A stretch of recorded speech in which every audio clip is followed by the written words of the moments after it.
اس vlog کو دیکھنے اور سننے والوں کی خدمت میں اسٹاک سویڈن سے عارف کسانہ کا سلام پہنچے۔ آج 23 اپریل اور جمعرات کا دن ہے۔ آپ کی خدمت میں سویڈن کی اہم خبریں اور یہاں کے حالات حاضرہ پیش کیے جا رہے ہیں، اور جن لوگوں کی اکثر شکایت ہوتی ہے کہ ان کو اچھی خبریں جو ہے وہ کم وہ ملتی ہیں، یا وہ کئی لوگ کہتے ہیں جی ہم تو آپ کا ولاگ دیکھ کے ڈر جاتے ہیں، تو آج کے ولاگ میں 6 خبریں شامل ہیں، اور ساری خبریں جو ہیں وہ اچھی خبریں ہیں۔ لیکن اچھی خبر یا پریشان کن خبر میں ایک فرق ضرور ہوتا ہے کہ کوئی خبر کسی کے لیے اچھی ہو سکتی ہے اور کوئی خبر شاید اس میں کسی کو دلچسپی نہ ہو۔ مثلا یہ جو نیشنلٹی کی نیوز چل رہی ہیں، سٹیزن شپ کی، جن لوگوں کے پاس آلریڈی سٹیزن شپ ہے ان کو اس سے کوئی دلچسپی نہیں ہوگی۔ اسی طرح جو یہاں پہ مکانوں کے انٹرسٹ ریٹ اگر کم ہوگا تو جن لوگوں نے لون لیا ان کے لیے تو بہت اچھی خبر ہوگی، لیکن جنہوں نے لون نہیں لیا ہوا وہ کہیں گے ہمیں اس سے کیا وہ فرق ہے، اور اسی طرح باقی چیزیں ہوتی ہیں۔ تو اس لیے اچھی خبر یا پریشان کن جو خبر ہے وہ اس پیرائے میں ضرور دیکھنی چاہیے کہ سب لوگوں کے لیے ایسی نہیں ہوتی۔ اور میں جو آپ کی خدمت میں نیوز پیش کرتا ہوں، میرے پیش نظر وہ لوگ بھی ہیں جو یہاں پہ 40-50 سال سے رہ رہے ہیں، جن کے پاس نیشنلٹی بھی ہے، جن کے پاس جابز بھی ہیں، اور وہ لوگ بھی ہیں جو بالکل نئے آئے ہیں، اور وہ لوگ ہیں جو بھی درمیان میں ہیں، جن کے پاس پی آر ہے، جنہوں نے ابھی نیشنلٹی کے لیے اپلائی کرنا ہے۔ تو اس لیے کوئی بھی خبر جو ہے وہ سب کے لیے ایک جیسی نہیں ہو سکتی، لیکن آج کے ولاگ میں مجموعی طور پہ آپ کی خدمت میں جو ہے وہ اچھی خبریں پیش کی جا رہی ہیں۔ اور سب سے پہلی خبر یہ ہے کہ اگر آپ ڈرائیونگ لائسنس سویڈن میں لینا چاہتے ہیں اور اگر آپ سیکھنے کے مراحل میں ہیں، تو سویڈش پارلیمنٹ نے ایک اچھا فیصلہ کیا ہے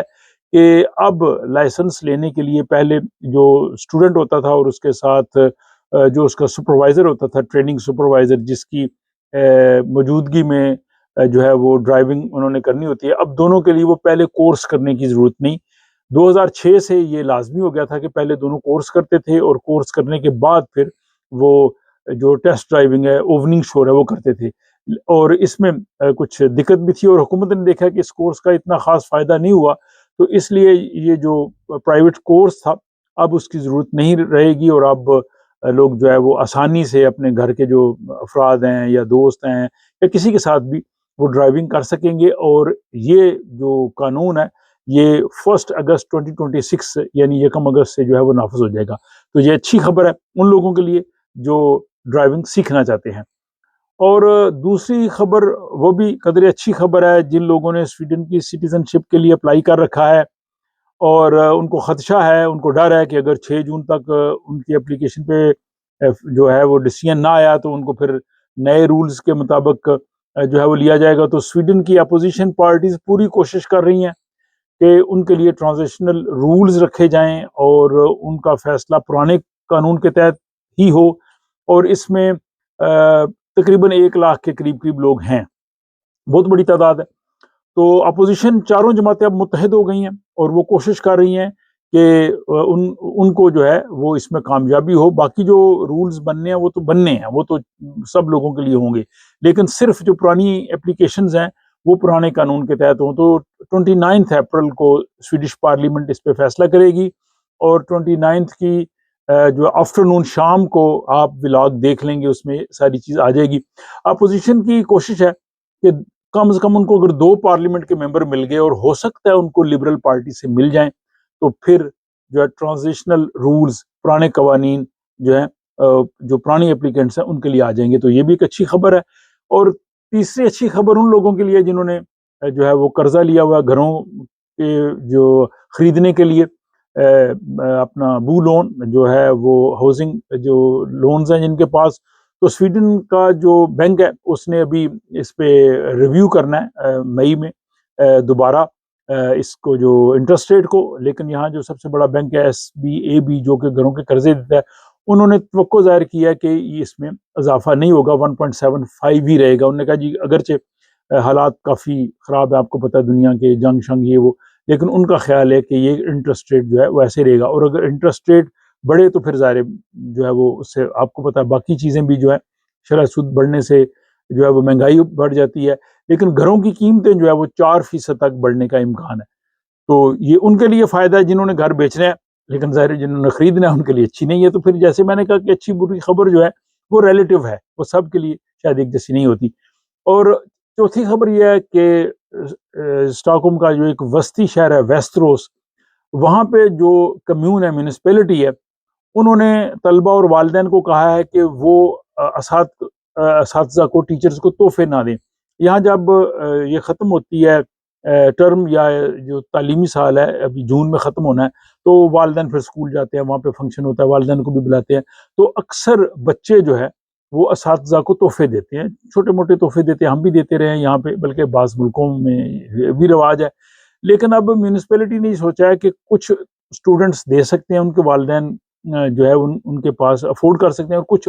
والدین افورڈ نہیں کر سکتے اور ان کے بچے چاہتے ہیں کہ تحفے دیے جائیں یا کچھ زیادہ اچھے تحفے دیتے ہیں، تو اب انہوں نے کہا جی کہ آپ نے جو ہے وہ اساتذہ کو تحفے نہیں دینے، آپ ان کو جو ہے وہ کارڈز وغیرہ دے سکتے ہیں، آپ ان کا ویسے شکریہ ادا کر سکتے ہیں، لیکن تحفے نہ دیں۔ اب اس میں کچھ بچے چاہ رہے تھے کہ ہم دینا چاہتے ہیں، تو اب آپ لوگ بتائیں کہ کیا جو یہ ویسٹروس کمیون نے اساتذہ کو تحفے دینے پہ پابندی لگائی ہے، کیا یہ اچھی بات ہے، یہ اچھی روایت ہے، یا یہ تحفے دیتے رہنا چاہیے جیسے پہلے سے لوگ دے رہے تھے؟ آپ اپنی رائے کمنٹ باکس میں ضرور لکھیے گا۔ اور اگلی پانچویں خبر اور اچھی خبر یہ ہے کہ اب آپ نے جو مہنگی بجلی استعمال کی تھی، اب سویڈن کا جو فورشیکرنگ کاسان ہے، نیشنل انشورنس جو ایجنسی ہے، وہ لوگوں کو جون کے دوسرے جو ہے وہ ویک سے آپ کو یہ رقم دینا واپس کرے گی، اور حکومت نے سبسڈی دی ہے، اس میں 3.4 بلین سویڈش کرون لگ رہے ہیں۔ تو جن لوگوں کا گھر ہے، ولا ہے یا جو ٹیرسڈ ہاؤس ہے، ان کو 1100 سے 1850 کرون ملیں گے، لیکن جو اپارٹمنٹس میں رہتے ہیں ظاہر ہے وہاں پہ کم بجلی استعمال ہوتی ہے، تو ان کو تقریباً 100 سے 200۔ لیکن جو لوگ اپنے کرائے کے مکان میں ہی جن کی بجلی انکلوڈڈ ہوتی ہے، بعض ایسے بھی ہوتے ہیں، تو ان کو ظاہر نہیں ملیں گے، کیونکہ ان کا تو کرائے کا ریٹ وہی چلتا رہا ہے۔ تو یہ بھی ایک اچھی خبر ہے۔ اور اس کے بعد جناب اگلی اچھی خبر یہ بھی ہے کہ باوجود جو مہنگائی کے عالمی حالات کے، سویڈش لوگوں کی جو بچت کا رجحان ہے وہ جاری ہے، اور 88% گھرانے جو ہے مہنگائی کے باوجود بچت کر رہے ہیں، اور اوسط بچت جو ان کی ٹوٹل انکم ہے اس کا 16% ہے، یعنی ایک گھر سویڈن میں ایوریج تقریباً 6879 جو سویڈش کرون ہے وہ بچا رہا ہے۔ اس میں جو ہے وہ ڈفرینٹ ایج گروپ جو ہے وہ ڈفرینٹ جو ہے وہ بچت کرتے ہیں، جس میں 33 سے 39 یعنی 33 سے 39 سال کے جو لوگ ہیں وہ تقریباً 8838 سویڈش کرون 8838 سویڈش کرون وہ بچا لیتے ہیں، اور جن کی عمریں جو ہیں وہ 50 سے 59 ہیں، 50 سے 60 کے درمیان، ان کی بچت جو ہے 8328 سویڈش کرون کے قریب ہے، لیکن جن کی عمر 70 سال سے زیادہ ہے ان کی بچت کم ہے، وہ 4324 کرون جو ہے وہ بچاتے ہیں۔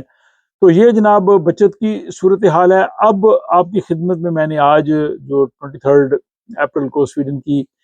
6 خبریں پیش کی ہیں، اور یہ جیسے میں نے کہا کہ ساری خبریں اچھی ہیں۔ اب آپ بتائیے کہ یہ خبریں کیسی ہیں، اپنا تبصرہ ضرور لکھیے گا، اپنا خیال رکھیے گا، اور آپ سے ملاقات ہوتی ہے آپ سے اگلے ولاگ۔